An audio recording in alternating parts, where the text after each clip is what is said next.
we haven't started the presentation yet, so that's why we're all muted at the moment. We are recording today's session. Thank you for joining us. If for some reason you get bumped off, we will be posting this later on to our YouTube channel.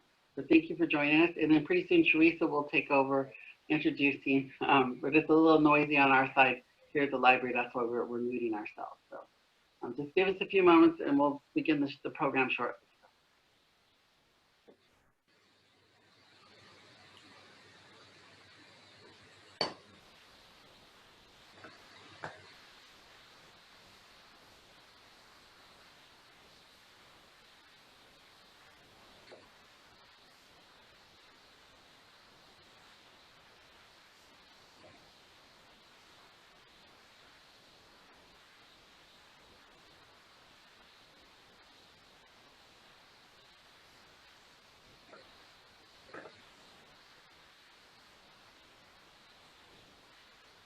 And your passwords.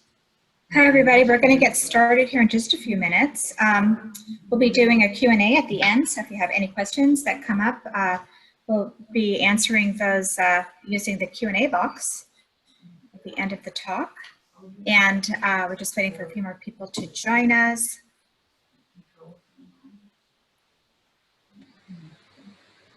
If you can hear me, go ahead and give me a Y in the chat box. Use this VNC viewer? Yeah, when our computers are open for a couple of weeks. That's great. Thank you. Thank you.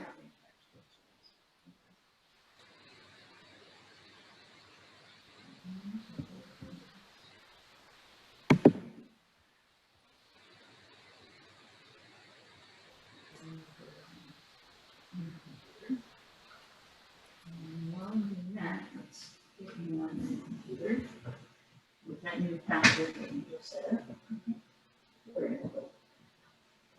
Okay, I think we're just about ready to get started. So I would like to welcome Ron Rosano back. He's done many presentations for us over the years, and it's always wonderful to have him here again. Today's presentation is going to be on the International Space Station, and he was going to update us on all the goings on. I believe, Ron, you said it was the 20th anniversary of the space station. Yes, we're just about, in a few months, we'll be reaching a big milestone, 20 years of people living in space continuously on the space station. That's incredible. Well, Ron is a NASA Solar Ambassador, and I'm sure he'll explain that what that entails also at some point. And again, we're very happy to have him here. So I'm going to turn the floor over to Ron, and thank you. Great. Thanks, Teresa. Thanks for having me, and thanks everyone for joining. Great to be sharing some exciting things that are happening on the International Space Station. And yeah, like I said, it's a big milestone approaching. We're in just a few months. The space station will have been continuously occupied for 20 years. So I'm going to share my screen here.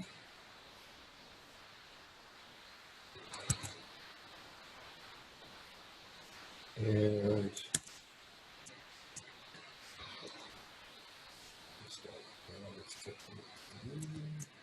I'm sorry.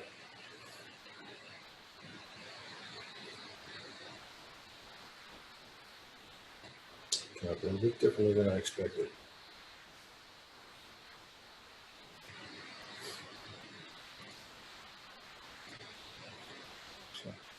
Okay, so there we are.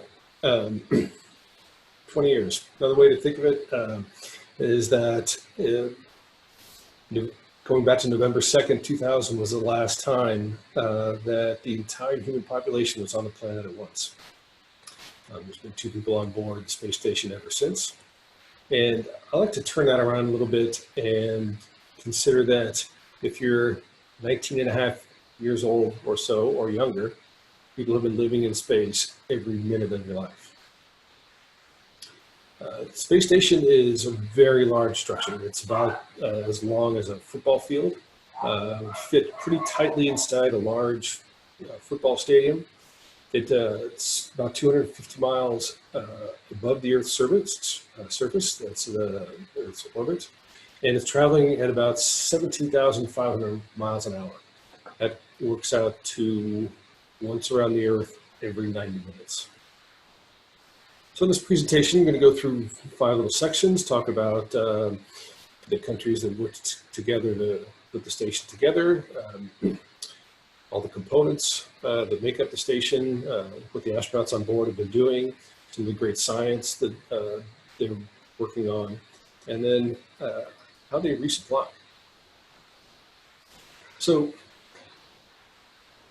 back in the 90s, when they first got the plan for the space station, they got 15 countries together from 5 different agencies: NASA, the Russian Space Agency, agencies of Canada and Japan, and then the European Space Agency.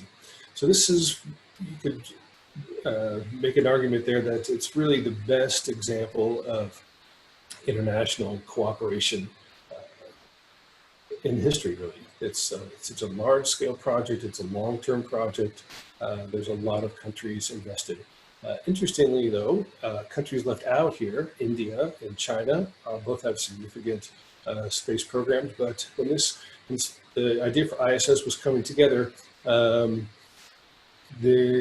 didn't work out for them to be involved. Maybe if they do, maybe in the next space station, we'd have them involved too.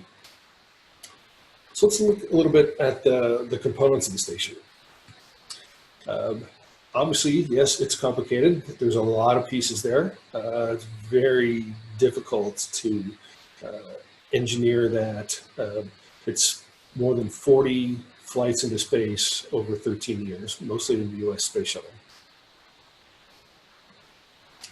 Here's a view of Shuttle Atlantis with one of the station components in the payload bay. And a beautiful picture above the Bahamas and the beautiful turquoise blue waters there. One thing that I think is interesting about this picture is looking at the clouds, and that the clouds even look like they're so close to the Earth's surface, but while you're on the ground, the clouds look very much far away. Here's another photo of Atlantis with one of the truss segments. The truss runs across the sides of the station and provides the backbone. Another shot of Atlantis docked at the station with 2 of the laboratories inside. The station's components are very much sized to the size of the payload bay of the space shuttle. So they needed to fit in the shuttle in order to be carried up. So here's a quick video of how it was assembled. Let's see. That doesn't seem to be playing like I expected.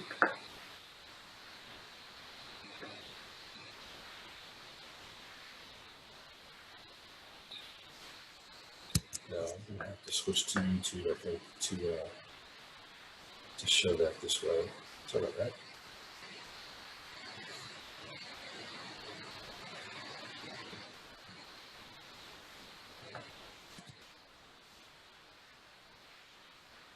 So there's the first component, launched from Russia soon after the US component. This is back in the year 2000. They added the first group of solar panels and the Destiny US laboratory.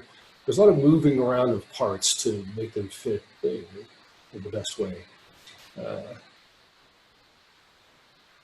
Right around 2002, the truss structure had its first parts delivered. And those are off to the sides of the space station. The truss segments are labeled port and starboard. There, as the station flies through orbit, it's kind of like if you were on a bike and you put your arms straight out. The port truss would be on your left, the starboard truss would be on your right, and most all the lab modules line up in the direction that it's traveling, kind of like down the length of the bike.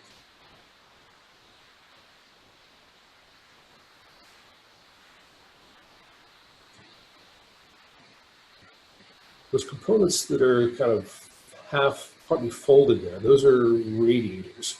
One of the difficult things about having living conditions in space is that things get very hot to the sun.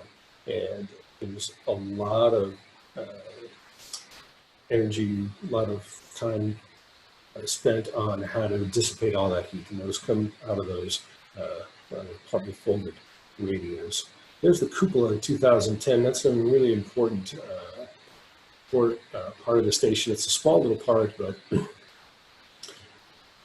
astronauts spend a lot of time there. It's designed for with windows all around, and astronauts can look out down onto the Earth. It's that the cupola is always facing down towards Earth.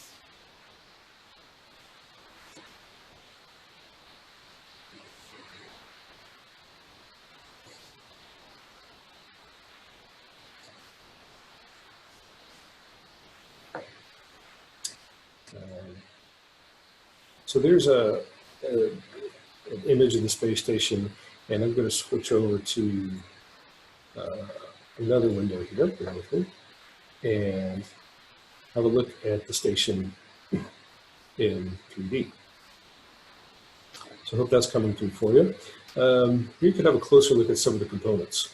That dark item right there in the middle, that's kind of at the nose. It's a mating adapter. This is the docking port where the visiting spacecraft dock. And there, you're looking from that docking port that's at the top right now, looking down the spine of kind of length of the station, you see all the experimental modules. And off to the right and left, those are the truss segments with the 16 large solar panels. The thing that's very interesting about those solar panels is that as the station's flying, those panels are rotating and changing direction so that they're always facing the sun and getting as much energy as they can.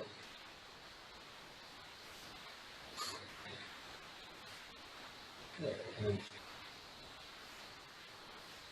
next, there's a great video here that doesn't fly around to the station. One thing that happens is as the station's flying around the Earth, it's always turning and angling so that the bottom half of the station is always facing the Earth and almost always flies always in the same direction.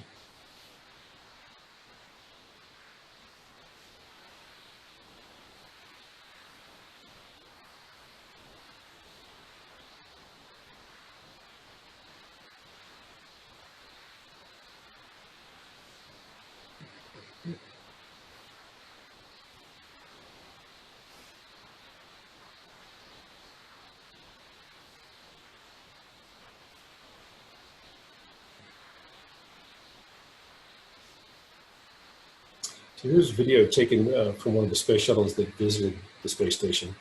And you can see it's sped up. This is not quite real time, but this is what the station looks like as it's flying across the Earth.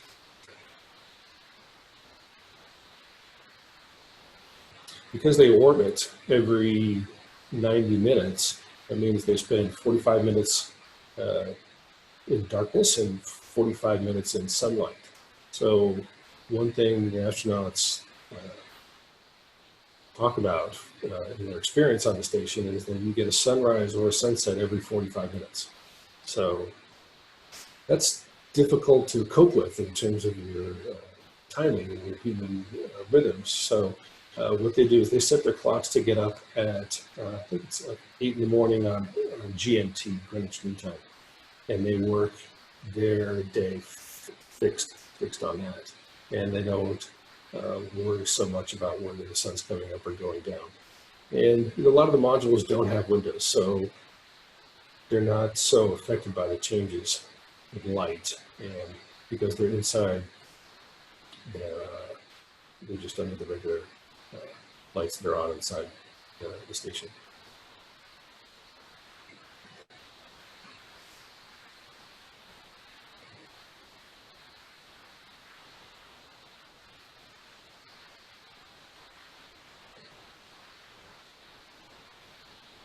If you look carefully, you can see the solar arrays, one of the solar arrays starting to turn a little bit as it starts to face the sun. Those are all automated. There's a large team of people on Earth that are monitoring the activities on the station in Russia, in the US, and in different locations in those countries too. So there's a large group of people on Earth keeping track of the station and being in touch with the astronauts if anything ever comes up.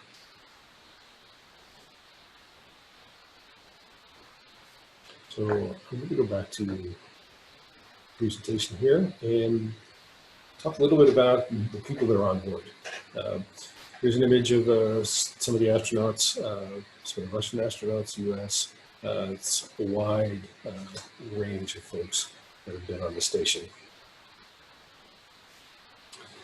All total, there's 240 different people that have visited the station going, it's counted up to May of this year. Mostly from the US and Russia.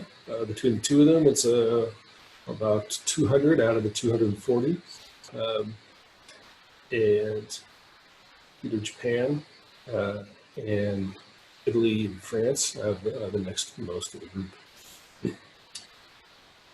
Of course, you can find a list of all the visitors on the space station if you look around online. But what's interesting now is now that the station's assembled, it's transitioned into long-term stays. So these are astronauts that stay typically 6 months in a rotation. And there's been 109 people that have been on the station for long-term visits. I'm going to go through some, let the astronauts speak about it. I'm going to start first with Peggy Whitson. She is the American, she has the most hours in space of any American, man or woman. She has 3 trips to the station. She was a biochemist before she was selected as an NASA astronaut. And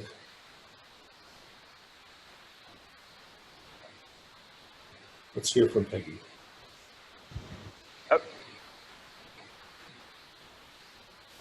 Okay, thanks so much. It's great to be with you. So you've spent a lot of time in space over the last 15 years now, Peggy. What are you doing up there, and what are you most excited about that you're working on?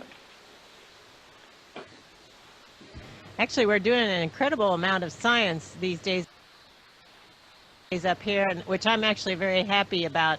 As a biochemist, my favorite experiments, I'm a little biased toward those that are more biochemistry oriented. So I did one this morning, genes in space. Another one that I've been working on are growing cardiac stem cells. So we do a lot of diverse things up here, though. There are many different studies looking at physical properties. We have a combustion rack where we do different burning principles with the lack of gravity as a variable that they can compare to for ground studies. So there's lots of different biophysical, physics, engineering types of investigations going on. In fact, we have around 280 investigations going on at any one point in time. Obviously, we're not doing all of those, but we do get our hands on many of them. So it's a lot of fun.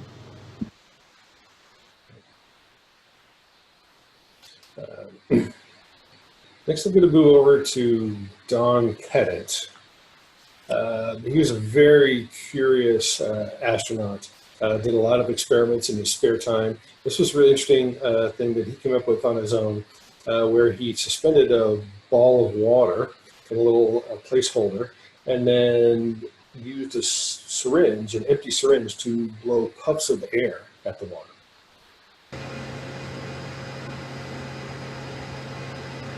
Wow.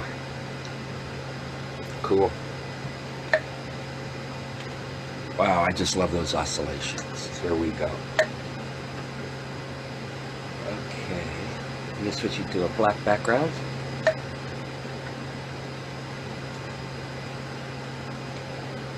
Yeah, so that's about 800 mils.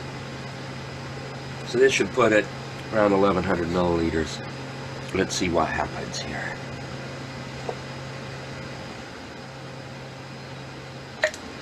Oh, I just love that. Look at that. Amazing. Just one of these jaw-dropping moments.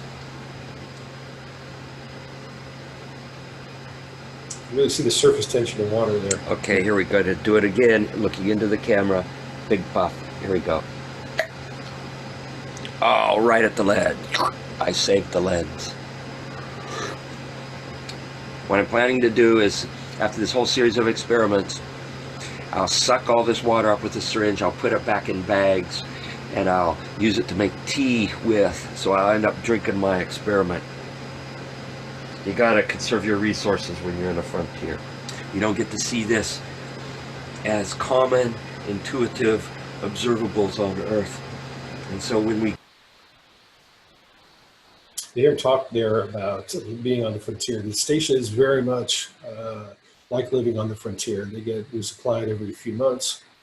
They're far away with their communications, and it really is an expedition. In fact, the missions that the astronauts take are called expeditions, and they're on expedition, I think, 62 or 63 now. Next astronaut I want to highlight is Jessica Meir. Jessica just came back from the space station in April. On her first flight, she participated in the first all-woman spacewalk. And here she is before she launched with her Russian and another crewmate who's from United Arab Emirates. So very international crew there. So here's, I'm going to switch back to video for Jessica appearing on John Krasinski's Some Good News. I don't know if you've seen that show, you know, in the midst of all the things happening this year. This has been a great highlight of, you know, good things that are happening. Tonight, we're bringing you some good news from ISS.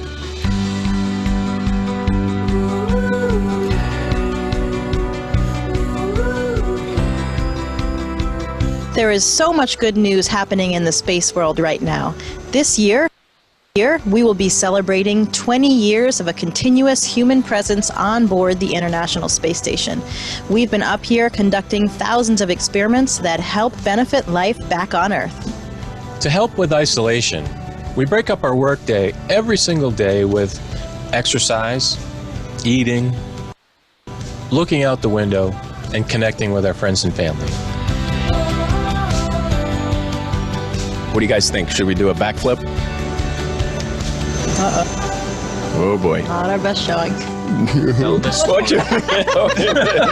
As awesome as it's been to live and work here for so long, it's super good news that Jessica and I will soon return to Earth in just less than a week. And it's going to be great to hug my wife and kids again, though I'm not really looking forward to gravity. All right, one last look at the Earth. This is some good news. The Earth is still beautiful.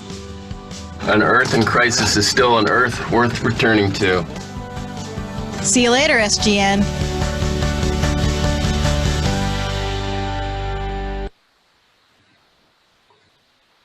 There you go. That's a sweet moment.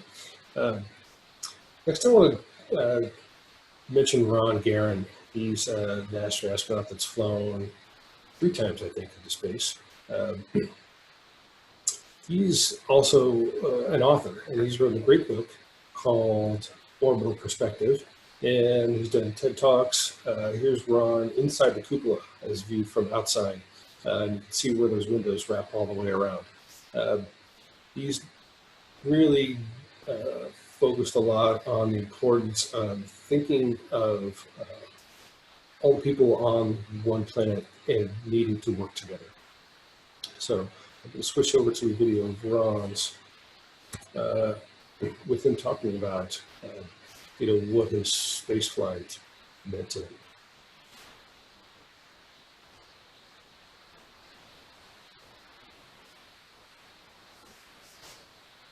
Discovery.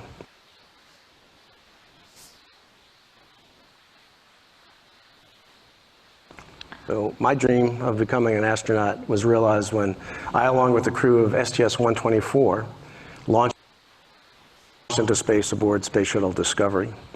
But I remember that first day in space, the most remarkable, the most memorable, The most amazing thing was when I had the opportunity to look out of the window for the first time. When my tasks were over, I got to unstrap and float over to a window. It was just absolutely breathtaking. And I remember the first thing that hit me was just how incredibly thin our atmosphere appeared. And in that moment, that sobering moment, I was hit with the realization that that paper-thin layer is what's keeping every living thing on this planet alive. But in spite of this fragility, I couldn't help but fall in love with the beauty of our planet. It's a constant dance of color and light and motion. And what was really amazing and beautiful was to see the colors change on the earth, to see thunderstorms casting long shadows across the horizon, and watch the clouds turn from pink to red to gray and finally to black. And then as we crossed into the dark side of the orbit, to see all the lights of the cities and towns, all the evidence of human activity all of a sudden come to life. And it really gave me the sense that we live on a living, breathing organism. Now, we saw amazing things, many amazing things in space, the paparazzi-like flashes of lightning storms, dancing curtains of auroras that seemed so close, it was almost as if we could reach out and touch them. Now, this was an incredibly overwhelming visual experience, but it was also much, much more than just a visual experience. What I experienced in space was a profound sense of gratitude. Gratitude for the opportunity to see the planet from that perspective, and gratitude for the planet that we've been given. And in some way, I don't think I'll ever be able to fully put into words, being physically detached from the Earth made me feel deeply interconnected with everyone on it. Now, although I didn't have the view of the Earth that the Apollo 8 guys had, nevertheless, from space, I was able to look back and see what we have always been. One single human family with a common origin, and now in a very real way, I had a deep awareness of the reality of our common future. And as you can tell, we all... Yeah, Ron Guerra is really profoundly affected by his travels in space. And if you're interested in finding out more about his, what he's experienced, I encourage you to do some search around online. Katie Coleman is another very interesting astronaut. She took it upon herself. She decided that when she went up to space that she was just going to let her hair grow long, so that when she's floating around in weightlessness, it's just screaming, "Hey, I'm floating around in weightlessness." So here's some comments from her. Are you doing in space that you're most excited about?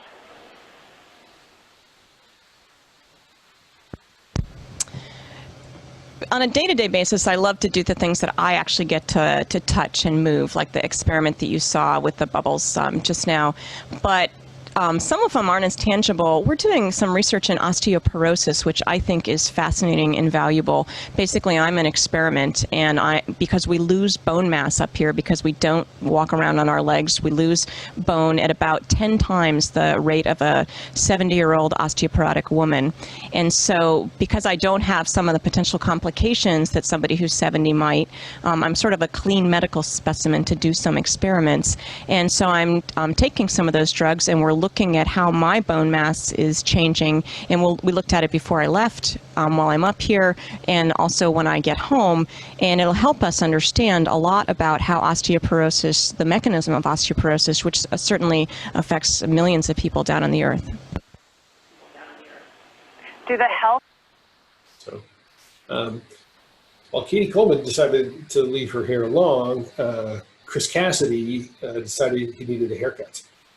In part because he was soon arriving at the space station, an Italian astronaut, Luca Parmitano, that kept his head very closely shaved. So here's how to get a haircut when you're weightless on the space. Gives a full-on Luca Parmitano look for the hatch opening ceremony. So please join me to Chris's barbershop. Okay, so here's how we cut hair in space. We have your standard hair trimmer, but the hair would go all over the place. So we need to connect it to our vacuum cleaner. is right here. And now we're ready to cut hair.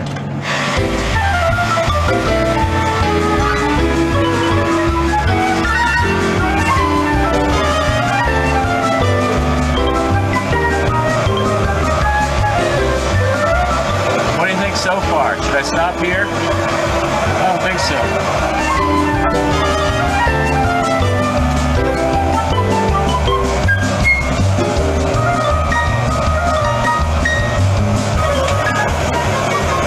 Your last look at the mohawk is coming off.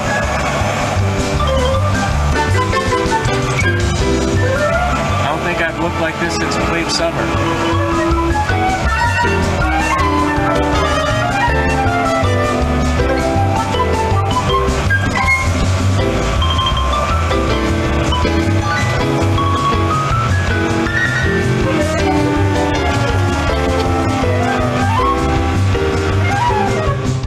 That's pretty close to what Luca has going on, but it's not quite the full Parmitano look.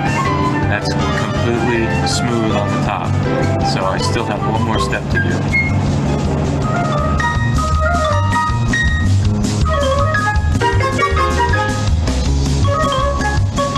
I wonder if he does this every day. It kind of hurts.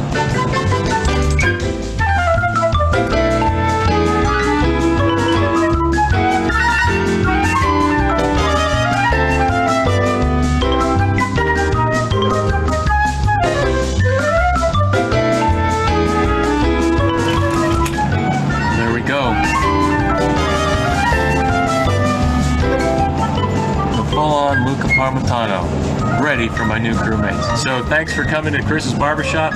Next up is docking. Chris Cassidy's on the space station right now. So certain times of the day, you can see them flying by.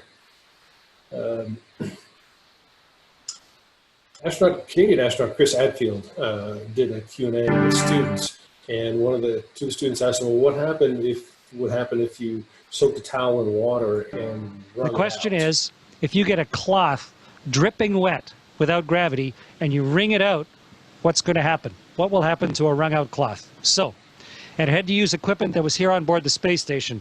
We may have the coolest washcloths ever here on the space station. I'm going to show you. Here's one of our washcloths. And it's compacted. It's put down into this little tiny hockey puck so that it saves space. But when you open up a hockey puck and you pull out your washcloth, this is the one I'm going to use for the experiment today. And so when you open up your hockey puck and turn it into a washcloth, it was compressed in a great big vise somewhere. Okay, so here's my washcloth, like a magic trick. And now I'm going to get this soaking wet, and then we're going to see what will happen when we wring it out. Meredith and Kendra suggested that I dip this in a bag, but bags don't hold water in space, so instead I filled a water bag. This has drinking water in it. And I'm going to squirt a bunch of water into this washcloth.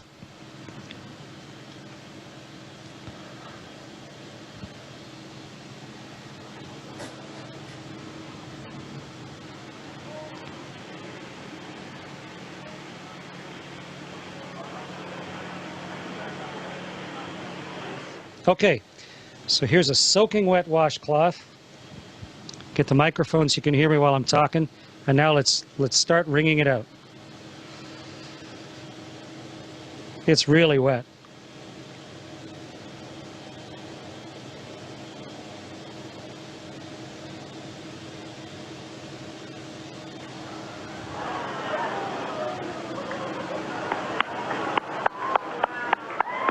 It's becoming a tube of water.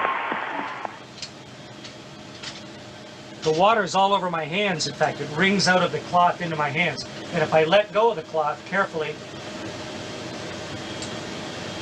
the water sort of has it stick to my hand. Okay, so the experiment worked beautifully. And the answer to the question is the water squeezes out of the cloth. And then because of the surface tension of the water, it It actually runs along the surface of the cloth and then up into my hand, almost like you had Jello on your hands or gel on your hand, and it'll just stay there. Wonderful. There you go. A lot of very unexpected things happen in weightlessness, and how much fun is that to experience. So thanks for writing some questions. I'm going to come to those in a minute after talking really briefly about the science they're doing on the station. So that's obviously a main focus of what they're doing. At any moment, there's at least 250 investigations going on. Not all of those need astronaut attention. Astronauts spend about half their time doing experiments, half the time, well, maybe a third of the time on experiments, a third of the time maintaining equipment, and a third of the time sleeping. If you look closely in the background, you can see another astronaut behind Anna McLean here in red, at a workstation that looks like it's on the ceiling from this point. Because it's weightless, you can have workstations in any orientation or direction. Some of the ones they've had in space and are working on now, this fabricator is going to take scrap plastic and you mold it into parts that could be used for 3D printing, so you can make your own parts if you need them. There's a study on bone effects that are looking at things, changes in bone structure that you can't analyze on Earth. Eye health, ocular health is an important thing. They've noticed a strange effect that's unexpected, that astronauts on board have had permanent changes in their vision, and they're trying to get a better understanding of that so that if people want to do longer duration trips like maybe to Mars, they can prevent bad things from happening. Kate Rubins down in the lower picture is working on a DNA sequencing experiment, and that's just some of the things they stay busy with on board. Of course, the expedition so far away needs lots of resupplies. Those come from a variety of vehicles, one from Russia, one from Japan, one from Europe, 2 different ones from the US. Space Shuttle did a lot of resupplying, and that's now retired. Those typically carry food and fresh fruit and water, and when they're sent away, they're loaded up with garbage, and some of them burn up in the atmosphere, and that's how they dispose of their waste. Here you can see the Japanese HTV, that orange kind of gold-colored object in below center. That just was detached from the station yesterday, and off to the right is the Crew Dragon that Bob Bacon and Doug Hurley wrote. Now, this is a picture that is about a month or 2 old. If you look online, you can also see live video from the space station. I was hoping we could cut to some now. This is a screen capture I took about a little less than an hour ago. The space station was passing over South America, as you can see in the lower left, and this was the view out. This is fun, watching the live stream from the cameras on board. Can be fun to do on a second monitor, and you get a feeling of the rhythm of being in orbit. And you can also find, a lot of times I've seen them flying over California. You can also sign up for Spot the Station, which is a great NASA service where you put an email or a text in, and then you get a notification when the space station's flying over at night. And here's a photo I took several years ago of what that looks like. So here's a long exposure photo of the space station passing overhead. It's very bright, unmistakable, very easy to see. Here's one last image before we get to questions of the space station floating out in space. And like Ron Guerin talked about, notice the thinness of the atmosphere. You can see, the heights of the clouds there. And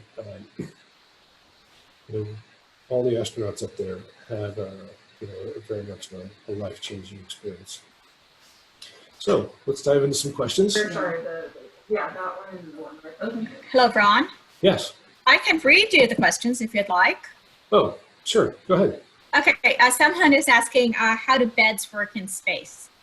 Beds work in space a lot like sleeping bags. The astronauts get about a like a closet, the size of a telephone booth, if you ever see one of those. And they have a very tiny workstation with a laptop and all their personal effects. And when they go to sleep, they kind of crawl into the sleeping bag. It's mounted to the wall, and they zip up.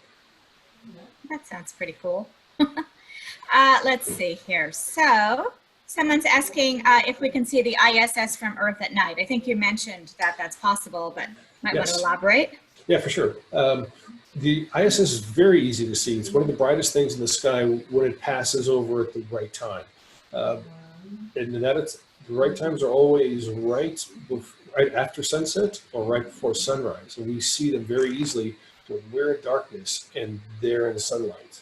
So do search for Spot the Station, and you could usually see the station, once or twice every couple of months. So it's not an uncommon occurrence to see the sky. I encourage you to step outside and wave to the space travelers if you do. So kind of a follow-up question to that. Someone wants to know, how do you know that you're looking at the space, the ISS, and not a star? Well, the space station, as it flies over, when you see it, will be in motion kind of at the same rate as an airplane in the sky. And it'll be very bright, though, and won't have any blinking lights. And one of the benefits of the Spot the Station activity is that it'll tell you exactly where it appears and where in the sky it disappears and how long it'll be in the sky. So it'll say it comes up 30 degrees over the south, lasts for 5 minutes, and vanishes 45 degrees over the north. That's based on 90 degrees being straight up and 0 degrees being flat. That sounds very cool. So if you sign up for Spot the Station, you get an email that tells you when it's going to be overhead? Yeah, and you get the email about, I think, like a half a day ahead. Oh, so good. For it. Oh, that's great. Oh, that would be so cool. All right, someone else is asking if solar panels help to balance the space station. The panels are not so much for balance. There is some balance in that they want them evenly distributed on both sides. The space station does need to be raised up in its orbit. It's constantly decaying slightly, going from 250 to 245 to 240, and then they fire a rocket from one of the spacecraft to lift it back up to 250 or 248 or whatever. So it's always constant. So it needs to be balanced for that. But as far as its regular orbit, because it's in a vacuum, and there's nothing pressing on them. They don't need, it's not so much for balance, but definitely important for generating power. Okay, and someone else is asking, I think what they're asking is if there's an app that you can use to locate the ISS at all times. So is there some way to see where it is in the world or flying over part of the world? Let's see, I use a website called SatFlare, SatFlare. And let's see, I have that open actually here. Let me see if I could get a quick view of what that looks like.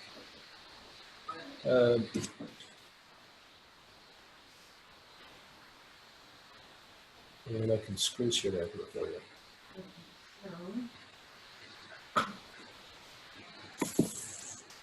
Yeah. So here's SatFlare. If you do search for SatFlare ISS, it'll take you to this page. And yeah, look, this is where the space station is right at this moment. It's just came out of darkness over China, and it's in the sunlight. So that image you see there that says live ISS stream, that's live right now from the space station. There's 4 different cameras mounted on the Earth-facing side, and it alternates views. Another location you can look for is called ISS Tracker, or that'll also show you where the station is. But this is a particularly good one because it has the live view and the location on Earth, and you can see where it's going to be, its next pass. So if we waited about 45 minutes, it'll be close to California, and you might actually see California in view. That would be cool. Especially, I wonder if you can see the smoke. Oh, for sure. From out Absolutely. there. Absolutely. It just passed over here, over California, about an hour ago. And I wasn't watching when it was online, but I'm sure if it's clear, if it's not cloudy, you'd see smoke for sure. Oh, that's amazing. Okay, someone else wants to know, will the Deep Space Gateway replace the ISS in the near future? Oh, the space station is going to be retired. It's set to go at least through 2024 and hopefully through 2028. And NASA is developing a Deep Space Gateway that's actually going to be in lunar orbit. So I'm not sure if it's going to be replacing the station. It might well be. I haven't heard actually of plans for replacing this space station. So yeah, I think that could be true, although I'm not sure. Well, it has a very cool name anyway, so it sounds very Star Wars-esque. Yeah. It'll be a lunar orbit, and astronauts will visit the gateway before they go to land on the surface of the moon. They can also use it as a way station before going to Mars. Oh, wow, that sounds pretty cool. So maybe for further space exploration. Yeah. Okay, and someone wants to know, how long does it take to become an astronaut? Most astronauts, a lot of astronauts actually don't set out to become astronauts. It depends on when you start counting. If you start counting in college, it could be 20 years, 15 years. Some people that intended to be astronauts actually chose that path. They went to military aviation and became test pilots, and that was one way. Now, since we're not flying the space shuttle, many of the astronauts are scientists. Peggy Whitson, was a biochemist and worked for NASA doing various physical experiments for about 10, maybe 8 years, and then she applied for the astronaut corps and got accepted. So I'm not sure if she ever set out before that to become an astronaut, but once you're accepted, there's several years of training, and then usually several years before you get assigned to a flight. So it is a lengthy process. Well, there's an astronaut from Nevada, correct? A woman Yes. astronaut. She was a doctor, I believe. Yes, Yvonne Cagle. She's a wonderful person. She works at NASA Ames now. She went to Nevada High School. She actually hasn't flown in space, but she was accepted in the astronaut corps and trained. And I met her a few times. Great inspiration.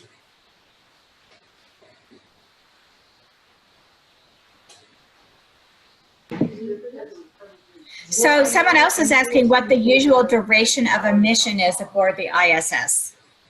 So for the astronauts, they stay about 6 months. Is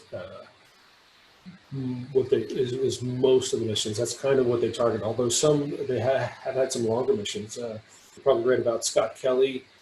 He was in space with Mikhail Kornienko, his partner. Both of them were on the station for 11 months.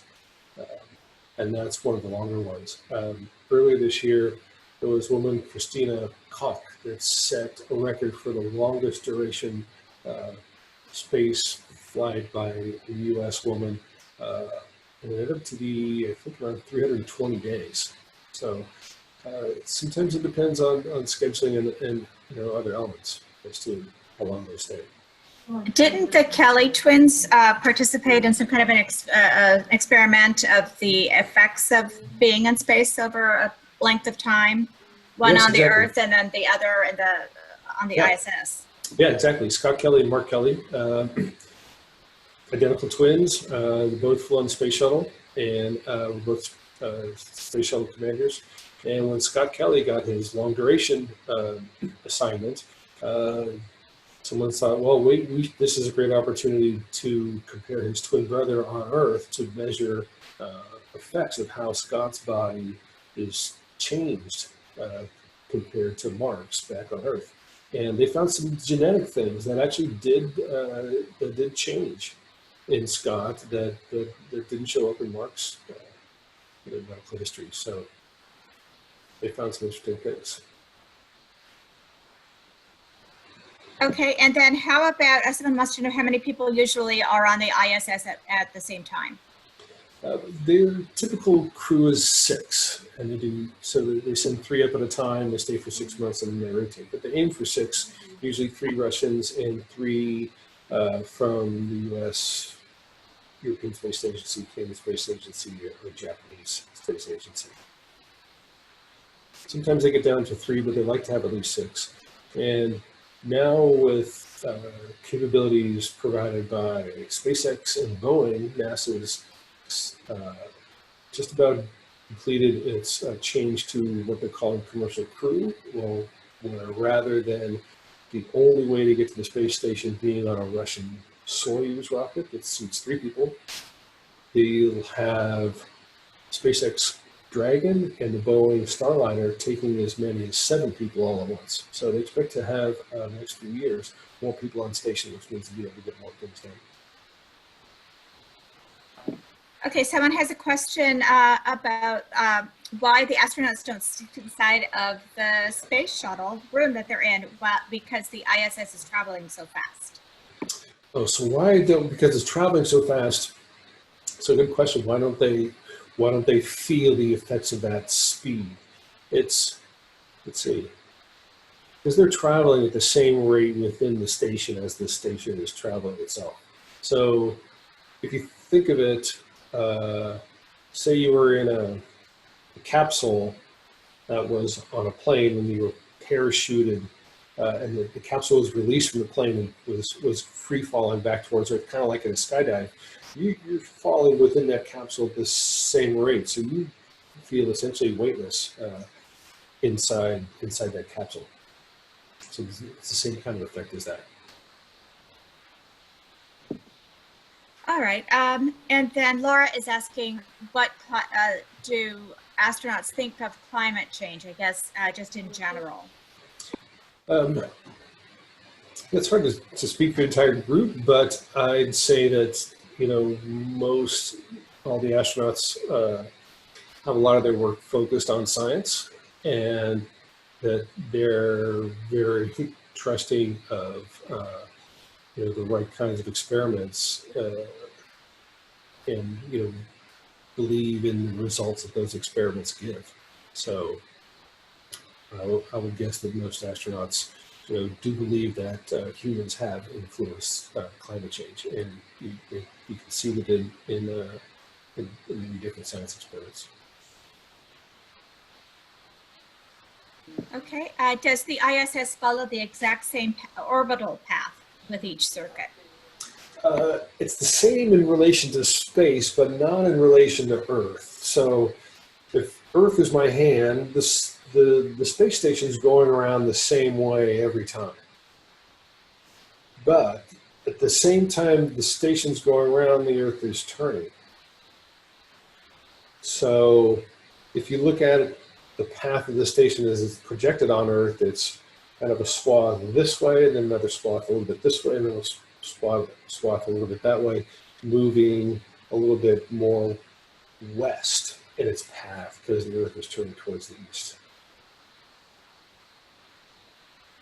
It's in I think they measured the inclination of the orbit. I think it's something like 57 degrees off the equator. So they're in that orbit going around this way while the Earth is, you know, spinning underneath them. Okay, someone is asking if the ISS will survive even after the U.S. leaves in 2024, and that she has heard that the U.S. contributes more than half of the expenses. That sounds about right for expenses. Yeah, it's a big chunk of NASA's budget, and once they decide to decommission the station, you know, maybe they're moving experiments to a lunar gateway or building another smaller station. All those components they'll decay in their orbit, because even though they're in the vacuum of space, they are catching just the tiniest bit of air molecules, and those molecules gradually slow them down. And what they'll do, because it's such a big object, they'll do a controlled return to Earth. They'll make sure it lands in an ocean somewhere, not on land or anybody's house. Good. Okay, because there was a question about does the ISS get hit by space debris? Oh, often? a lot. Yes, yes, a lot. You know, in the leading edge, since there's always one part that's in the front. Yeah, I've heard which astronauts. So the astronauts say if you look out in that direction, it's pitted, you know, multiple times by small, you know, particles of dust. Astronauts once, Ron Guerin once had to, they found a piece of space junk that was coming dangerously close to the station, and they had them shut all the hatches, and the astronauts went into their Soyuz spacecraft so that in case the station got hit and lost all the air inside it, they were going to be able to escape and come back to Earth. Oh, wow. So yeah, orbital debris and micrometeoroids are definitely a serious consideration. All right, and then I think this might be our last question. Someone's asking how you got your start. I think what they really want to know is how do you become a NASA Solar System Ambassador? Yeah, this whole System Ambassador program, it's run by the Jet Propulsion Laboratory at NASA, and it's there's, I think, maybe over 1,000 of us across the country. They open it up.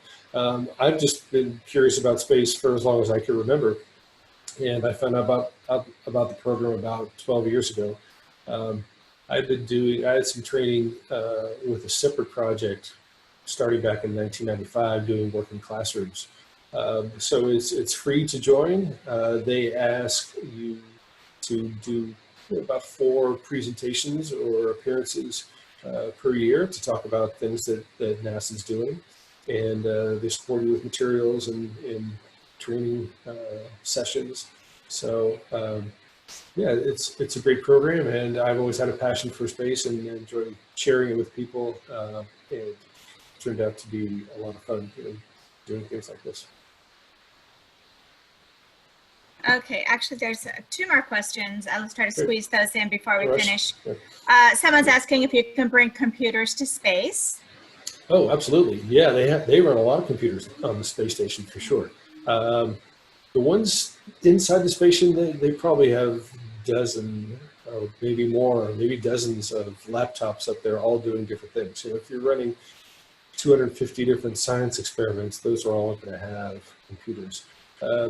One thing about taking electronics to space, though, is that they have to be radiation hardened for the most part. They use, I'm not sure if maybe inside the station they might be able to use regular kind of off-the-shelf computers, but computers that are, say, on the Mars Perseverance rover, those will get a lot of solar radiation that will break down standard parts. So they have to get very specialized electronics for exposure to deep space. Okay, and then someone was just asking if COVID has affected the space program at all, I guess the ISS. Oh, let's see. I haven't read a lot about, yeah, I think NASA has found, I'm not sure, but I think NASA's found workarounds for maintaining the space station and the people on board. Of course, there's a lot of quarantining and a lot of checking of astronauts before they go to the space station to make sure they're not testing positive. And I'm sure it's changed some of the training and their activities on the ground. I know probably within the agency, there's a lot of people working remotely. So yeah, I think I'm sure that they've made a lot of changes. But I'm not sure that it's slowed down, you know, the program of people traveling to the station.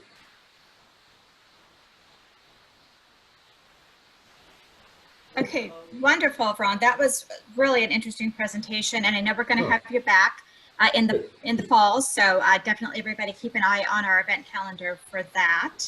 And then this talk was recorded and will be posted on our YouTube channel too for later viewing. So feel free to have a look for it there later on today. So thanks again, Ron. That was thank you, great. Teresa. You're welcome, and thanks everybody for being here. Thank you, everybody, for joining. And thanks for the great questions. All right. Thank you. Bye-bye, everybody. Bye.